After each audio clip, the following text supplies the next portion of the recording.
The Razorbacks last season and year two under Sam Pittman were the biggest story in college football. The season prior, they went 3-7. And then last year, they surprised the whole entire world when they went 9-4. And they had a couple of big wins earlier in the season against Texas and Texas A&M. Then in the middle of the year, they kind of crashed down a little bit. They got blown out by Georgia. Then they had a really close loss against Ole Miss, which came down to a failed 2-point conversion. But then at the end of the year, they were able to regather themselves. They had a really close game against Alabama, and they were able to defeat Penn State in the Outback Bowl. So going into this year, 2022, how good are the Arkansas Razorbacks going to be?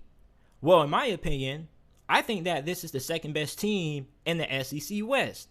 And if you're an A&M fan or Ole Miss fan or even a fan of LSU, you're probably looking at me and saying, JT, are you drunk right now? No, I'm not. It is 1:03 a.m. in the morning at the time I'm recording this, but I promise you I'm sober and I'm wide awake at the time that I'm making these statements. A large reason why I'm really high on Arkansas is, first of all, because of quarterback KJ Jefferson. Last year was his first season starting at quarterback for Arkansas, and he was really good. He threw for 2,676 passing yards. He had 21 touchdowns to only 4 interceptions and completed 67.3% of his passes. He also led the team in rushing yards with 664. He had 4.5 yards per carry and 6 touchdowns on 146 attempts. So going into this year, if the Razorbacks are going to be able to replicate the success that they had in 2021, this year is going to be on the shoulders of KJ Jefferson. I've been talking about Hendon Hooker and how he is a legitimate candidate to win the Heisman Trophy, but many people are overlooking KJ Jefferson as well. And you probably could make the argument and say that he may be the second best quarterback in the SEC behind Bryce Young. Some people are probably going to say he may be third or fourth behind Will Levis or Hendon Hooker, but he's still one of the best quarterbacks in this conference. And depending on how much he develops this offseason as a passer, he could potentially end up being one of the best dual threat quarterbacks in all of college football. So if he's able to take his game to the next level, I believe that he is going to be able to have this Arkansas team maybe at 10 wins and potentially playing in the New Year's Six bowl game. When you look at the running back position, you lost your second leading rusher in Treylon Smith, who transferred to TCU over this offseason. However, you do return running backs Raheim Sanders and Dominique Johnson. Raheim Sanders last year had 114 carries, ran the ball for 578 rushing yards, averaging 5.1 yards per attempt, and had 5 touchdowns. Johnson, on the other hand, had 97 attempts, ran the ball for 575 rushing yards, 5.9 yards per carry, and had 7 touchdowns, which led all running backs on the roster last year. We also can't forget about AJ Green. He's going to have a significant role this year as well. So the backfield is going to be really good. And KJ Jefferson is already a really good rusher, especially when you're asking him to run the ball inside of the red zone with his size and how physical he is. He's really tough to bring down. You look at him, and he reminds me a lot of Cam Newton. Really, really close to Cam Newton in measurables, mannerisms. I just look at him, and I say, wow, man. If he really is able to put it all together and he improves as a passer this year, Arkansas could go some places. Then you look at Sanders and Johnson. This potentially could be one of the best 1-2 punches in this conference. The offensive line was really good last year. They returned 4 out of 5 starters this season. So with how talented the offensive line is, and with the talent that they have in the backfield, on top of that, you have KJ Jefferson. Those are some of the biggest reasons why I'm really high on this team going into this year. Because most of the time, if you're looking at a team that potentially could be vying for a conference championship or a New Year's Six berth, you have to look at what they have up front. Because at the end of the day, it doesn't matter how good your skill position is if you don't have the big boys up front to block and create holes for them and also protect your quarterback. Arkansas's offensive line potentially could be one of the best in all of college football this year. However, I know there are going to be pundits out there who are going to push back and say, well, JT, who's playing wide receiver? Because let's not act as if they didn't lose wide receiver Treylon Burks, who got drafted by the Titans in the first round of this past year's NFL draft. However, you do bring in Oklahoma transfer Jaden Hazelwood, who was a 5-star recruit coming out of high school. In 2021 for the Sooners, he caught 39 receptions for 399 receiving yards, 6 touchdowns, and averaged 6.2 yards per reception. He's going to have high expectations from Razorback fans, and rightfully so. He is a super talented player. However, can he stay healthy? Second, who are going to be the wide receivers who steps up behind Jaden Hazelwood? Because if you're going to be able to compete in the SEC, you got to have more than just one good player when it comes to the wide receiver core. Well, you have KJ Jefferson Jr., who was a 4-star recruit coming out of the 2021 class, I believe. He was the 165th ranked player in his class, according to 247 Sports, the 21st best wide receiver.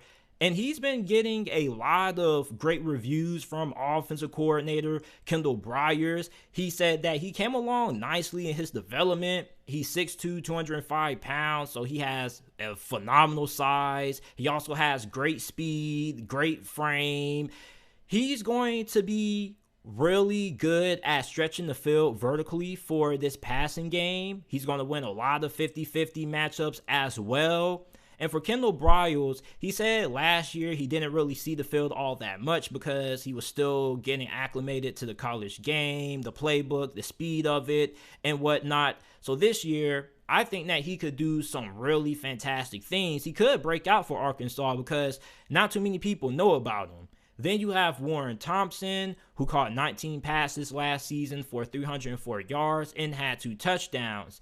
The depth at wide receiver may not be all that great. However, this is still a team that primarily is going to be focused on running the football.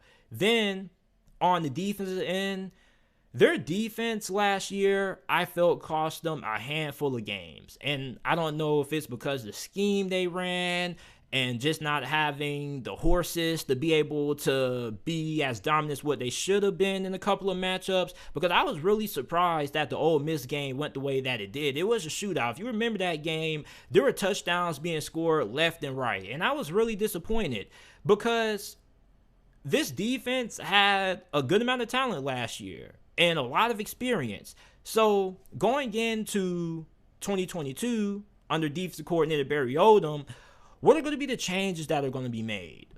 At defensive end, Eric Gregory returns. You're also getting LSU transfer, London Jackson. Bro, have you seen this dude's size? He is, 6'7", 273 pounds? If you see him run in his high school highlights, you're going to say, man, this is a man amongst boys. I think he could end up having a really impactful season for the Arkansas Razorbacks in his first year with this program. I wouldn't be surprised if we end up seeing him have maybe 6 or 7 sacks. He has really phenomenal size. 6'7", 273. Oh my goodness. And when you watch him, you just say, man, this is a dude. Literally. This is somebody who you create on NCAA or Madden. It's crazy. His genetics are off the chains. Then you have defensive tackle Isaiah Nichols, who's expected to get the start at DT this year. Last year, he had 21 tackles, 1.5 sacks. He should improve this year. They also got another transfer, linebacker Drew Sanders from Alabama. You're going to have Bumper Poole returning at linebacker. He led the team in tackles with 125, had 2 pass deflections. The front seven should be pretty good. I wonder if they're going to be a little bit better when it comes to stopping runs on the edge, because that's something that I noticed a lot about this Razorbacks defense last year, is that they were really slow when it came to defending runs on the outside.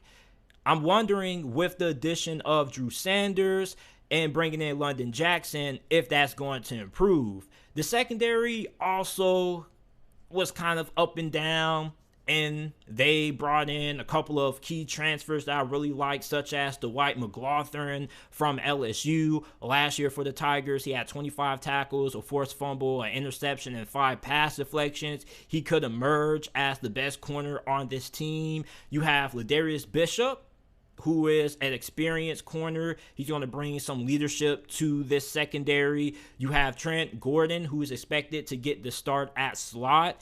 We also can't forget about Hudson Clark and Kari Johnson. At safety, you have Latavius Brini, who is a senior, formerly played for the Georgia Bulldogs. He had 38 tackles, 8 pass deflection. You got Miles Slusher, that's a fun name to say, and Malik Chavis. This is a really solid football team, a really good one as a matter of fact. And one thing that really has me sold on Arkansas is that we know what they're getting from the quarterback position. Because for LSU, you don't know who your starter is going to be. And whoever you name as your starter, there's no guarantee that they're going to be good right away. You may end up having to put somebody in. So we don't know how their quarterback situation is going to be. Ole Miss with Jackson Dart, he's pretty good. He's legit. He played a couple of games at USC that I watched. I like him a lot. But I don't think that those teams are going to be as good up front as Arkansas. And the name of the game is being able to win the line of scrimmage. And on both sides of the football, this defensive line looks as if it should be pretty good, even better than what it was last year, which may be a little bit of an overstatement, but it is a compliment. Because anytime you have somebody that's 6'7", 273 pounds, you're going to have to look out for them. You really are. And then the fact that this defense improved the linebacker position, because the linebacker play wasn't bad, but as I mentioned earlier, it could have been a lot better, especially when it came to defending runs on the edge. Arkansas really has all of the necessary tools to be able to not only compete in this conference, but actually push for second place. And there's not really one game on their schedule that I'm looking at right now that I'm saying, oh, Arkansas doesn't have a chance. Even Alabama. I don't think they're going to beat Alabama, but I definitely feel as if they're capable of being able to give Alabama a competitive game. I'm not going to stamp that statement. I'm not willing to put money on it because I thought that Arkansas was going to be able to compete with Georgia, and I saw how that went. However, this is a team that I feel got really good over the course of this offseason. I like the fact that this offensive line has so much experience and talent, and that's going to be really big because this was one of the best teams in all of college football when it came to running the football. Now, if KJ Jefferson is able to improve as a passer, and he's better than what he was last year, look out, because this is a team that could end up winning 10-plus games and making it to the New Year's Six.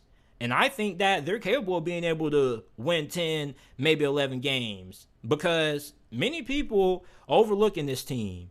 They think last year was a one-off. And maybe it might be. Maybe I am a little bit too high and buying into the hype of Arkansas, because now everybody is paying attention to the Razorbacks. But I think that Sam Pittman has this program trending in the right direction. I would be really surprised if this team ends up taking a step back. You open your season up with Cincinnati, who recently went to the college football playoffs. You should be able to win that game. Cincinnati lost a lot. You lost players to the NFL. You're going to have a new starting quarterback, so you don't know how great your quarterback play is going to be. There's a lot of question marks with Cincinnati. I definitely feel as if Arkansas should be able to open up the season with a win. And then after that, you're going to go through the gauntlet that is the SEC. They may not win 10 games. They could pretty much be around 9 wins. Maybe they win 8. But this is a really talented football team. And I don't think enough people are giving Arkansas the respect they deserve, because this is a program that's here to stay.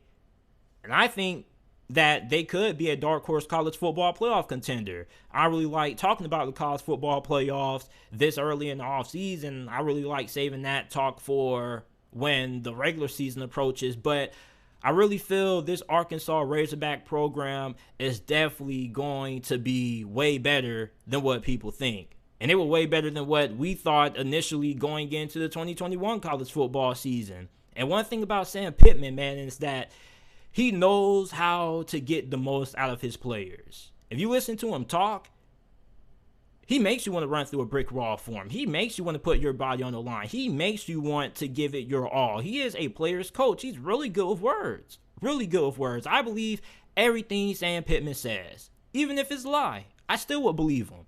So for Sam Pittman, man, I'm really happy that the Arkansas Razorbacks are having the success that they are having right now. I'm really high on them. I'm going to be watching almost every single game, supporting this program, because this was kind of my adopted college football team last year, because I'm a Hurricanes fan and the Hurricanes kept letting me down. So I just said, bumping, I'm about to just hop on the Arkansas hype train. And it was a very fantastic ride. It was some bumps. It was some very highs and a couple of lows, but mostly highs.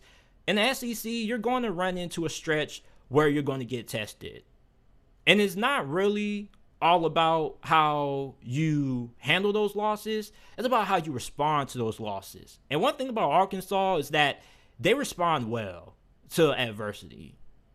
So let me know what you guys think about the Arkansas football program going into the upcoming 2022 college football season. I love talking about Arkansas because this is a program that doesn't really get talked about that much in the national media and on YouTube, even though they do have Locked On with Arkansas, which the Locked On network, they're huge now. They've expanded into college football now. They were already expanded into the NFL and the NBA. So I'm glad that there are more people who are now starting to cover the Arkansas Razorbacks. I love the fan base. You guys always support the podcast really well. I wish you guys a lot of success this upcoming season. I'm going to be watching, and I'm really excited about what the Razorbacks can do this year. I think they finished in second place in the SEC West.